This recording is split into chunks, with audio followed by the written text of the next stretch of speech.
Friends, we are live. Good Friday afternoon. I hope you're doing well. Rusty back with you here for the latest edition of CFLW, the show for this Friday, August the 15th. I hope you're doing well. A lot to get into in this video. We're going to talk about the excessive heat we're going to see across Central Florida for today, building storm chances as we move through the weekend and early next week, and all the newest information on what is now Hurricane Erin. We'll take a look at the projected track, if there's any impacts I expect for us here in Central Florida. I think Erin ultimately is going to end up being a major Category 4 hurricane. Rapid intensification expected over the weekend. As we get started, great to hear from you guys. As always, CFLW is sponsored by the leading law firm of Central Florida, your hometown homeowners insurance attorneys. Friends, it is storm season. A storm moves into your area. You get storm damage of any kind, so wind, hail, hurricane, even a burst pipe. They'll walk you through every step of the insurance claim process. They offer free consultation and policy reviews, so you really have nothing to lose. Go to leanonmelaw.com if you guys would like more information. As always, love to hear from you guys in the chat. How we doing today? Hey, Sean, good to see you. Hi, Diane. Kissimmee is in the house. Blue Goose, a regular of the channel, 91 steamy degrees in St. Augustine, 68% relative humidity. Chessie's in Spring Hill, 94 there. They have a heat index of 105 to 108 according to Chessie. Yeah, look, that's where we're going to begin this video, is the heat today. All right, because it is still a huge story. Then we're going to get into Erin, and then we're going to get into our storm chances. Of course, we have our live video, or excuse me, our live cameras to look at. We've got some city by city forecast, a lot to pack into here in the next 30 to 40 minutes. So let's get started. These are your current temperatures as of the 1 o'clock hour. Almost everyone outside a couple of spots along the East Coast are going to be in the lower 90s. The humidity is up at this point in time. You factor that in, and feels like temperature at the hour are going to be well into the triple digits. It's already stinking hot outside. 108 is the feels like temperature in Titusville, 103 in Orlando, 105 in Sanford, the Leesburg area 101, down in the Tampa, Brandon, Seffner, Temple Terrace area, it feels like it's 110. Same thing in Plant City, no better in downtown or South Tampa, 105 to 108. Pinellas County, 103. Spring Hill, I've got 103, but Chessie has 105 to 108, and that's absolutely possible. It's all just dependent on the sensors, but you get the idea. It's hot, feels like 103 in Ocala, but we don't even get the gold crown for right now. That's Jacksonville. North Jacksonville, 103. West Jacksonville in at 110 for current feels like temperatures. As far as trying to get any rain in here to cool things off, this is what it looks like outside right now. It's a couple of spotty showers. Most of the activity has developed right along the West Coast and actually has pushed back offshore. It's going to be a very diffuse sea breeze for today. Rain chances ultimately are going to be pretty limited the remainder of this Friday. The 30, maybe at far best, 40% chance for storms. Now, we'll begin to improve the rain chances starting tomorrow. At least tomorrow, it's not going to help the heat, but we can see this active weather coming off of the East Coast, and we are going to get a broad area of low pressure. It's not the tropical system, but it is going to be helping to enhance and fuel the opportunity for a little bit better rain chances. So all of this, if I expand back out and just show you even a little bit broader perspective, you can see the low developing off the Carolina coastline. All of this just sinks south through the weekend. It's kind of a slow, steady progress, but it's going to throw more moisture in play.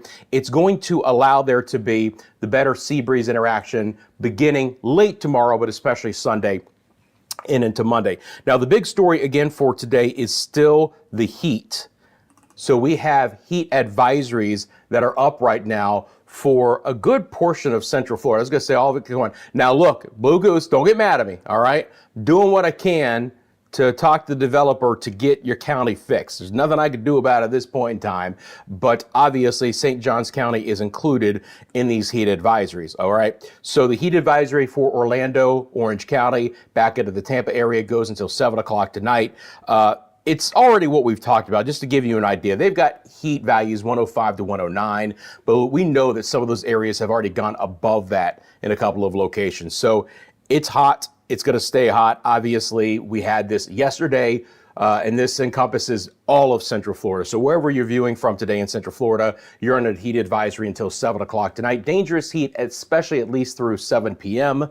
Feels like temperatures even at 7 o'clock are expected to be above 100. So take breaks, make sure you drink plenty of water, find the shade when you can, avoid the, the mid-afternoon hours if you're just not tolerant to some of the conditions we're going to see for today. Let me jump back over to the chat real quick. Hey, Tay, how you doing? DeBerry is in the house. Sean, Erin is a hurricane. I started off with that, and that's what you see actually in the description below. Yes, as of the 11 a.m. advisory, Erin is now a hurricane, and that's what we're going to jump into here in just 1 second as well. Blue Goose says they could use some rain, missing some here the last few days. It has been hit or miss. Now, when the storms have developed, they've been on the stronger side, and there still is that opportunity again for today as well. As a matter of fact, when you get closer to where that front is and that area of low pressure, down as far south as St. John's and northern Flagler County, we could see some excessive rain. There's a better opportunity across the I-10 corridor for today in I-95 North Florida for this evening, and then that might eventually sink back down. There's still going to be the opportunity for some stronger storms even today. They're just going to be really isolated in nature, overall for us here. Before we get into Erin, we have our live cameras here on CFLW. So look, we're paying for them. Let's show them to you. Live look outside the Winter Garden. It's a beautiful shot here on this early Friday afternoon. By the way, again, if you look at the bottom of your screen, we have live updated current conditions for many cities across Central Florida. And again, few and far between you're going to find anyone below 90 degrees at the hour, but just a little bit of building cloud coverage at this point in time, but fair weather skies here in western Orange County, a lot of blue in the distance as well. A little bit more cloud coverage overall from this shot in Conway. This is in southeast downtown Orlando, looking east towards the coastline and other areas of eastern Orange County into Volusia and northern Brevard. And again, beautiful afternoon. Nothing has really developed yet in these areas, and a shot towards the attractions area right now, which looks like this. There you go. Live look outside to the attractions area. Again, beautiful shot here. Building cloud coverage, but nothing imminent at this point in time. Again, it is a very steamy forecast here for the attractions area. Look out for, again, the heat being the bigger story today compared to the actual opportunity for any rain. All right, now let's get into what's going on with Erin. Thanks, Blue Goose. Hey, Charles, good to see you as well. Hey, Kevin, good to see you from Lakeland. Appreciate you guys jumping in the chat. Again, I love this interaction, so drop a comment in the chat below. You have a specific question, feel free to ask it there, but I love you guys interacting. Makes me feel good about things as we get going here. And again, appreciate those who are joining me live at the 1 o'clock hour on this Friday. Appreciate all of those who also check things out in the recorded version of this as well. Again, this will, live, if you will, for a while here. So the information is a bit evergreen for a day or two. Let's get into Erin. The news is not fantastic, okay? First of all, Erin is now a hurricane. Winds are 75 miles an hour, right? My system actually doesn't round to the nearest 5 like the Hurricane Center will in their public advisories. So when you see this, this is actually like literally, the mile per hour and the motion and all of that. It's just all very precise, if you will. So it's 74 or rounded up to 75. It's a Cat 1 hurricane at this point in time. It looks much more impressive today. Let's take a look at a couple of things here. I'm gonna switch over, I'm gonna drop off a couple of these things so we can just get a better idea of what this looks like, right? So this is our enhanced satellite imagery. We have good central dense overcast. The storm was fighting some shear out of the northeast the last couple of days. Sea surface temperatures are only getting warmer as Erin has moved farther west in the Atlantic basin. That was really the biggest reason why Erin didn't blow up and become a hurricane before now. Bit of wind shear, but the fact that sea surface temperatures were only around 26 degrees Fahrenheit, that's less than 80 degrees, so it's not really supportive of seeing tropical storm activity. But now you have 28, 29, even 29.5 degrees Celsius temperatures. Those are 85 degree plus Fahrenheit temperatures in the water, and now you're getting a storm that's looking more and more impressive. The shear is gone. There still is just a touch of dry air here, but eventually we're going to get a very concentric center. I think this last little loop here is going to really tighten up Erin, and starting later this afternoon, rapid development is likely, especially Saturday and into Sunday. Now we'll kind of stair step and throw back on some of these, things that we can look at here. First of all, this is going to be the official track for the National Hurricane Center. For anyone who has any interest in the Leeward Islands, there are some tropical storm watches here for the northern Leeward Islands. Nothing yet for the Virgin Islands in Puerto Rico. For our friends in Puerto Rico, I'll be monitoring the situation here, but we should stay just a little bit away from these areas. If I take this measuring tool and we look at kind of the south side of the cone of uncertainty from San Juan, we get about 120-mile buffer, and then from where we expect the center to pass, it's a 200-mile buffer. So at this point in time, for none of the islands that are immediately in the path of Erin, we're not expecting hurricane conditions, okay? Which is good, because you can see that as we get into tomorrow and late Saturday night and into Sunday, Erin is forecast to already become a major hurricane with winds of 120 miles an hour, gusts to 150 north of the Virgin Islands of Puerto Rico. So if that storm were to head closer to the islands, that could be the ultimate impacts. But at this point in time, Erin is threading the needle. It's behaving, if you will, as far as the track goes, because ultimately this could be a Cat 4, winds of 130, winds of 140, 140 mile an hour winds forecast with gusts potentially up to 170. This is going to be a monster hurricane. It's going to be needed to be very vigilantly watched, which I will. But for Florida, we have a nice buffer, okay? And we'll look at some of the computer models. Let me be very clear. If you're watching in Central Florida, I expect no direct impacts from Hurricane Erin. Now, we'll have to watch the scenario, but even with a little bit of a westerly push in the models, we still end up with a solid buffer from our East Coast. So from Brevard County, we have on the far western cone of uncertainty, nearly 370 miles to the actual center track right now, about 600 miles. We have enough to play with. Could we see a little bit of obviously squally weather and getting brushed by some gusty winds next week? Yes. Ultimately, though, I think the only impacts that we're going to end up seeing directly from Erin is building wave heights, potentially some beach issues, okay? There is going to be massive wave heights coming in with Erin, and even 300 to 500 miles offshore, this is going to be pushing long period swells along the east coast of the United States and into the Bahamas. So that will be an issue. Could there be some higher tides and coastal beach erosion that comes along with Erin even this far out? Absolutely, absolutely. But at this point in time, not expecting Erin to have any direct hurricane or tropical storm impacts to us here in Florida. Yep, Sean, think it's going to be a Cat 4. Hey, Blue Goose. Let's see. I hear, yeah. Oh, you know, look, that's the other thing that comes along with it, right? Surfers don't mind this approaching, but obviously, it's not a great situation. Now, again, we're trying to thread this needle. We're trying to have, Erin, and again, we'll see, and I don't say we're trying, it's just, we're hopeful based on the model data that Erin begins that turn northward before Turks and Caicos and the Bahamas, and can even thread the needle between the east coast of the U.S., especially OBX area of North Carolina and Bermuda. The area that I have the most concern about is Bermuda, because they're going to be on the eastern side of the storm. They're going to be on the stronger side of the storm, the right front quadrant. So any closer turn to Bermuda could try and take a hurricane, which could still be major. It's probably going to start to lose some strength here as it heads closer to North Carolina and Bermuda, but still a Cat 3, not that far south and west of Bermuda as we get into Wednesday. All right.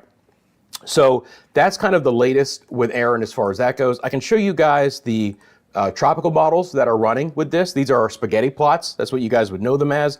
I can paint them right on our system. There is one rogue line that dives southwest, but you can discount that at this point in time. I want you to notice that all of these models are within the cone of uncertainty or even slightly off towards the east, okay? Again, a rogue one or two gets it up towards the east coast, towards North Carolina. But at this point in time, when you're looking at a 1 in 50 shot, we'll focus more in on, what the consensus of the models are showing. But again, in this high-res visible satellite imagery that I can show you here in CFLW, it is a quickly developing storm. I think this storm is going to go very fast.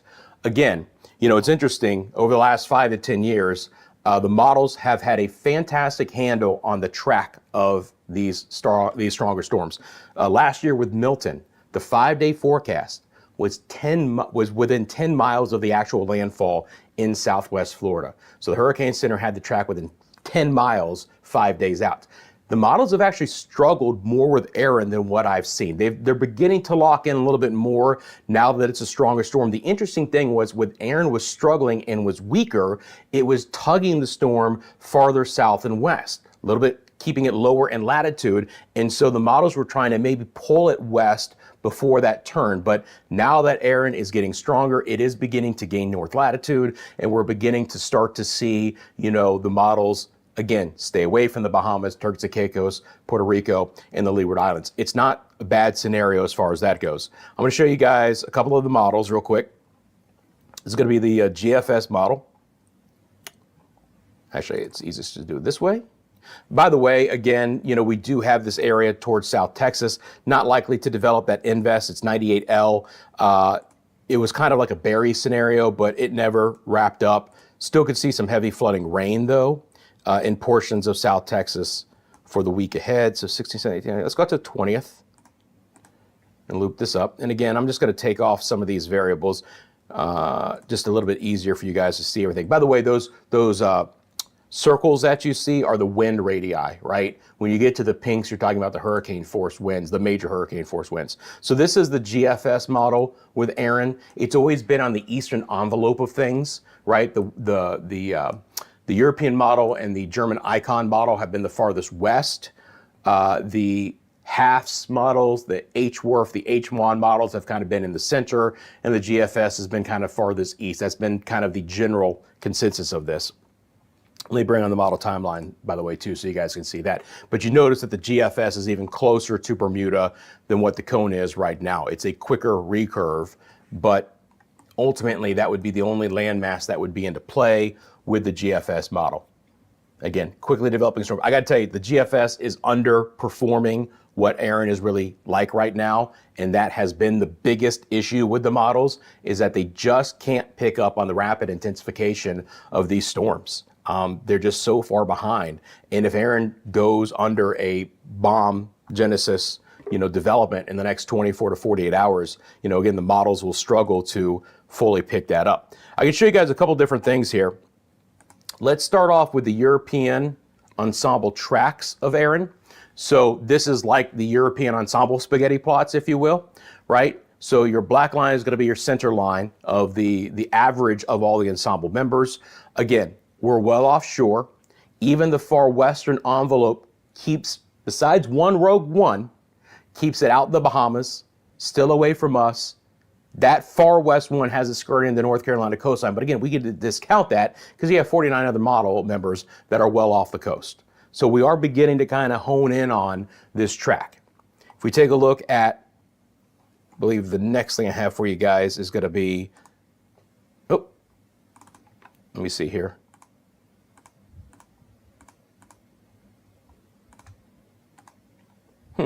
Oh, there it is. Okay, I was like, I thought I loaded it up. This is going to be the European model pressures. So you saw the spaghetti plots. This is the actual pressures from the ensemble members. It's just going to show you that cluster. And again, if you look at the far western edge of this, you see that even the Northwest Bahamas are spared. Now, could the Bahamas see tropical storm conditions? It's a lot more plausible than our East Coast, but ultimately you get that bend, and again, that buffer of 300 to 500 miles on the European model. And the European model is one of the farthest west suites of models, kind of going along with the German Icon. And again, the HWRF, HMON are kind of somewhere in between, depending on the model run, the farther west European and the farther east GFS.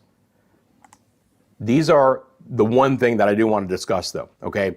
These are the wave heights from Erin for Wednesday afternoon. Now, unfortunately, I'm smart enough where I put that legend right behind, right behind our lower third. Let me break this down for you. Yellows are 10-foot waves, okay? So just offshore of our East Coast on Wednesday in the Gulf Stream waters, 20 nautical miles out, I expect us to have 10-foot plus swells, maybe 10 to 14-foot swells. Obviously, boating conditions are going to nosedive beginning Monday, but especially Tuesday into Wednesday as Erin passes by. By the way, this is based off the GFS model. So this is farther away than what the European has. If it's a little bit closer to us, you know, you get into these 12, 14, 16 foot, and these are going to be 25 to 30 foot waves with Erin, by the way. If you notice, we pinged all the way up here. And again, I apologize. I don't want to, I'm going to take myself off camera real quick, but look at the legend real quick.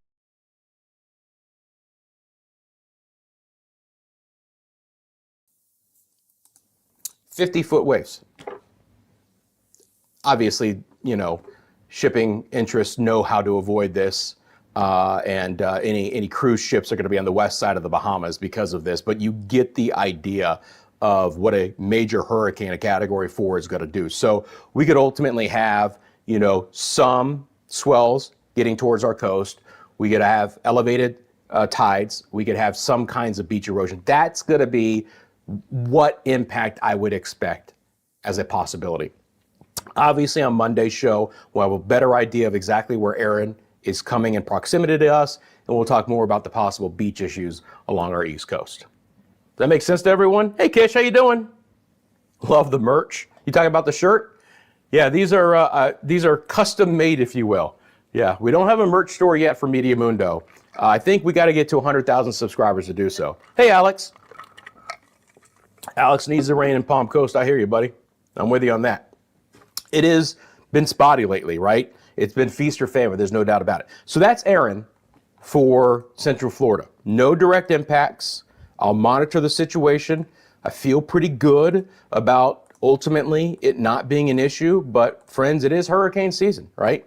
And look, on the heels of Erin, you know, more than likely there is going to be more tropical waves coming off the West African coast that are going to bear more watching. I do believe there is the potential for another tropical wave next week to develop on the heels of Erin. It's still too far out in time to even discuss, but you get the idea. Now, again, locally, we're still mainly dry for right now, and I don't expect there to be a lot of rain for most of the afternoon. But let's break down what is going to be happening here for us. So I'll switch over to our HER model. We'll pop this up. Take me just 1 second to bring that up. And again, this will take us out to Monday morning. And ultimately, the story is going to be a very hot, fairly dry remainder of our Friday afternoon.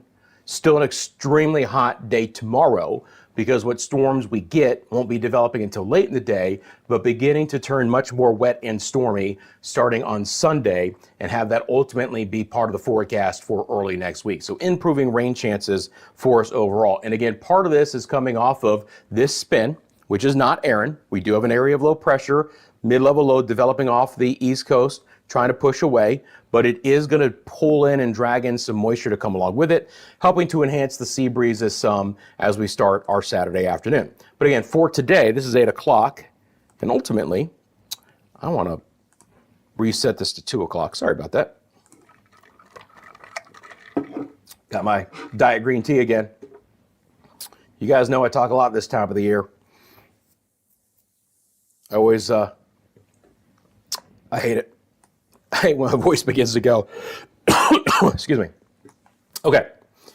So, again, this afternoon, we'll stair step at the next couple of hours. We're going to get some storms, just like the last few days. Some of the storms could be on the stronger side. Wind threat, 40, 50 mile an hour winds, a special weather statement or two, not out of the question. Could we have a rogue severe thunderstorm like we did 2 nights ago in southwest Seminole, northern Orange County? It's possible. The model is favoring our southwest areas for today, so portions of Polk and Hillsborough, maybe Manatee and Sarasota, an isolated thunderstorm in portions of Orange and Citadel and Volusia and Lake. Another cluster possible up towards portions of Marion County. But again, you know, relatively dry. If you live along the East Coast, I think we've got a dry afternoon ahead for you here. And again, these storms might try and line up across the spine of the state as we head towards sunset, but you know, they're not going to ultimately be significant for the most part. Starting tomorrow morning, we'll dry out. We'll be quiet as we get to tomorrow afternoon. Again, it's not going to be until about 3 o'clock that we start to see storm initiation. So guess what? It feels like temperatures today are already at 103 to 108 in a lot of areas. We're going to run it right back for Saturday afternoon. Heat advisories are still a possibility for tomorrow. Feels like temperatures across all of Central Florida will be well into the triple digits again before we get the storms to beginning to develop. They'll be a little bit more widespread tomorrow. Again, nice clusters of storms developing, interior sections, western areas. East Coast sea breeze slides a little bit more on shore. Not going to rule out some storms across I-95, but I-4, I-75, West Coast will have the better chance for your Saturday. And again, these storms will be a little bit more widespread, again, back to 6 o'clock, linger into the early evening hours, and then, kind of try and hang around a little bit longer as well. There might be a little bit of an impulse of some energy from our north, which could keep the storms lasting a bit deeper into Saturday evening. So I'll be monitoring that. Am I expecting there to be any organized severe storms? No, but there's the opportunity for an isolated stronger severe storm again for Saturday, which will bear watching. And then as we get into our Sunday morning, again, beginning to quiet back down a little bit. But switching over to our other high resolution model, or NAM, and then taking you out to Sunday evening. Hey, Mary, how you doing? No, Erin has really yet to begin to, the eye is just beginning to clear out. Typically, you start to see an eye as the storm begins to progress through category 1 strength, right? Sometimes you can catch an eye even right at that 70-mile-an-hour wind speed, but this is kind of the beginning time frame to start to see an eye. So we've yet to have one form, Kish. So we're not going to go under an eye wall replacement cycle until probably 2 days from now. It just depends, these eye wall replacement cycles, if storms really bomb out, they can go under a faster eye wall replacement cycle time frame, but you kind of have to just watch that, and you basically see it happening in real time as the outer eye wall collapses on the inner eye wall. But no, that hasn't happened as of yet. So again, as we're kind of picking up the model for Sunday, you'll start to see storms again Saturday night on the NAM. And then redeveloping here on Sunday, a little bit better chance along the East Coast for Sunday, but ultimately again, I-4 west for showers and thunderstorms. And this will just continue here, for the next several days. Now, as Erin pulls away from us, it might yank a lot of the moisture with it, and that could help to dry us out by the end of the week. But I think, Sunday, Monday, Tuesday, Wednesday, more than likely, are going to be pretty wet and stormy days across Central Florida. And then potentially as Erin moves north and east of us, we could see some of that moisture get dragged with it and begin to lower our rain chance overall. So let's look at some city by city forecasts I made for you guys. Starting here. I have like a list of graphics, but they're just listed A, B, C, and D and through the alphabet. I just have to remember where I placed everything. Get this out of the way. Let's start off with the attractions. All right, heading to the attractions for tomorrow. Not a bad weather day as far as storms go for August, but the heat is a story. Again, could have some heat advisories tomorrow. Feels like temperature at the attractions, Lake Buena Vista, 106 tomorrow. Scattered afternoon and evening storms at a 50% chance. Numerous storms develop Sunday and Monday. Some of that a little bit earlier in the day. Can't even rule out some storms developing late in the morning. Better coverage in the afternoon hours of Sunday and Monday. Still hot, but feels like temperatures should come down a bit because there'll be a little bit more cloud coverage earlier in the day, and that will allow temperatures to fall a bit. Look, 96 is outrageously hot. Okay, lower 90s is where we typically stay here in Central Florida. About 93 is the average high this time of the year. So we're 3 degrees above that, which on the bell curve is pretty darn high. Then 94 for Sunday, 93 on Monday. Don't do that. Okay, what's going on here? Thought I hit the wrong button. Not really sure why my system is not like automatically bringing these graphics up. I'll have to berate it after the live stream. Anyway, to Tampa we go. 60% chance for storms tomorrow. Now again, West Coast, better chances overall over the weekend. A very healthy 80% chance of storms on Sunday, 70% chance on Monday. But again, stinking hot outside. 96 in Tampa tomorrow with a feels like temperature of 107, and that could be conservative. It would not shock me if portions of Hillsborough County get into the 110 range. Even interior sections of Pinellas County could do the same as well. Again, stormy Sunday, Stormy Monday, 95 the daytime high. How about that morning low tomorrow in Tampa? A balmy 80 degrees. Okay. It's going to make me manually update all these for you guys. It's okay. It's fine. I'm happy to do it. I'm happy to punch a couple more buttons. It's my pleasure. I don't know why, but anyway. Saturday in the Villages. Stormy. Look, for my friends in the Villages, the round of golf, you want to get it done early. You got the afternoon tee time. I wish you the best. 96 the daytime high, 107 the feels like temperature for my friends at the Villages.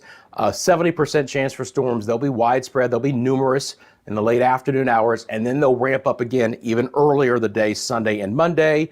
80% chance Sunday, 70 on Monday, 96 tomorrow, 93 Sunday, 94 on Monday, morning lows mid and upper 70s. Sure, there's a couple degrees that get knocked off of the temperatures Sunday and Monday, but this is still at or above average even for August for us here to be 93, 94 degrees. And even Sunday and Monday, the feels like temperature in the Villages could easily go above 100, maybe as high as 102 or 103. Sure, we're gonna get another blank screen here. So I've got one more for you. Here you go. It's Daytona Beach. Hey, Farah, how you doing? Hope you're doing well. Thanks for jumping in our live stream on this Friday. Appreciate you very much. Daytona Beach. Now, again, East Coast, a little bit drier overall. Still going to see some storms, 40% chance tomorrow, but more dry hours and locations in Volusia, Brevard, Flagler counties, on up towards Jacksonville. 103 the feels like temperature. Look, it's exceptionally hot when Daytona Beach, even with an East Coast sea breeze kicking in, can still get up to 90 for the daytime high and have a feels like temperature at 103. But there will still be some spots just inland from the beach that will have a feels like temperature tomorrow, 107, 108. Storms will begin to build in and become more widespread on Sunday and Monday. 60% chance Sunday, 50 on Monday. Temperatures in the upper 80s. Morning lows will be in the upper 70s. Let's go back out to our cameras. Beautiful shot again from Winter Garden. Just seeing a little bit of vertical development right now. But again, there's just not a ton of lift in the atmosphere. The sea breeze activity is going to be pretty diffuse for today. We'll get some rogue thunderstorms developing in the afternoon hours. They could be rowdy, but many dry hours and locations for the remainder of this Friday. There's the Conway cam. Again, a little bit of vertical development, a little bit of darker bases to some of the clouds out there, but everything's kind of detached at this point in time. Nothing is really trying to get organized to produce any rain in the shorter term. And it is a nice early afternoon across Lake Buena Vista in the attractions area for us as well. Okay. If you're just tuning in, again, we talked about Hurricane Erin. It is a hurricane. It is forecast now to become a major hurricane. But the good news for Central Florida, for all of Florida, East Coast, West Coast, wherever you are, we're not expecting direct impacts out of Erin. That is a very good thing to say because Erin is forecast to become a major hurricane, a Category 4 with winds of up to 140 miles an hour, maybe 135. Where is it here?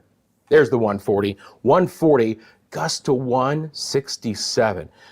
Again, we need to, in a desperate way, thread this needle through the islands, have it bend well east of us, and stay offshore of the Carolinas and Bermuda. This is absolutely the best case scenario track at this point in time, right? You know, Erin's going to get strong. We can't stop that, but hopefully this track just does what this track from the Hurricane Center shows and stays away from anyone. Tropical storm conditions are likely in a lot of these islands, but getting the major hurricane force winds to stay well off of those shorelines is a great thing. For us locally, again, the temperatures are getting hot. We're already back into the lower 90s in most areas, building in some cloud coverage, but you know, at this point in time, very few and far showers, a couple of spotty showers at the hour along that East Coast sea breeze, which is beginning to march in across I-95. Again, not much, but trying to get a couple of showers to develop at the hour. You'll see those pop on right there. So again, interior sections of Brevard and eastern sides of Volusia, they'll try and get back into portions of Metro Orlando. Could start to see a little bit of lightning being produced out of some of this activity. At this point in time, looks like we have no lightning strikes. We're up to 4 right now. Earlier activity had a little bit more thunderstorms. Again, a couple of rogue showers along our west coast. So there's going to be some thunderstorms today, just like the last couple of afternoons. They're going to be fairly few and far between. Please also remember that we have our heat advisory that's into place for all of Central Florida until 7 o'clock tonight. Feels like temperatures in most areas are going to be somewhere around 105 to maybe even up to 107. These are the actual heat numbers at the hour. Let me pause that so we get the actual time here. So you've got 110 in places like Temple Terrace and Brandon, Sefner, Plant City, 105 in downtown Tampa, 107 in downtown Orlando, Inverness, in Citrus County, 108. Feels like it's 108 in Titusville, 111 in New Smyrna. It's rough, guys. So the heat is the big story for today. 108 in Palm Bay, in Melbourne as well. Anyone have any specific questions about the forecast for the heat, the building storm chances, and what's going on with Erin? As they say, speak now, forever hold your peace until the next live stream. All right, I think we're good then, my friends. So, real quickly, CFLW is sponsored by the leading law firm of Central Florida. They're your hometown homeowners insurance attorneys, offering free consultation and policy reviews that walk you through every step of the insurance claim process. You go to leanonmelaw.com if you would like more information. Again, you want to check them out, support someone who supports the channel. I appreciate you guys doing that as well. As always, love the comments. Thanks for dropping those in. Thank you for watching in the live version of this, but of course, this becomes a recorded video on the live tab of the CFLW YouTube channel. You can watch that at your leisure to keep an eye out on the weather for the weekend ahead. Obviously, I'll be monitoring Erin. I'll be monitoring the storms. If there's a need to come back on live at some point in time over the weekend to discuss any of that, I certainly will. If not, I'll see you guys for CFLW, the show on Monday at 1 p.m. As we leave, thank you so much for taking a quick second and liking this live stream. And if you haven't subscribed to the channel, please join this fantastic community and subscribe to the channel right now. Make sure you have the notifications on. Again, this is a live only channel, not going to inundate you with videos and forecast updates. When I'm on, it's because there's something impactful to talk about. So click that bell notification, choose the all notifications, and you guys will be set. Appreciate you guys. Have a great rest of your Friday. If I don't see you till Monday, have a fantastic weekend. But you know I'm keeping an eye on your weather, and I'll be back on for any important information. Until then, my friends, you all take care.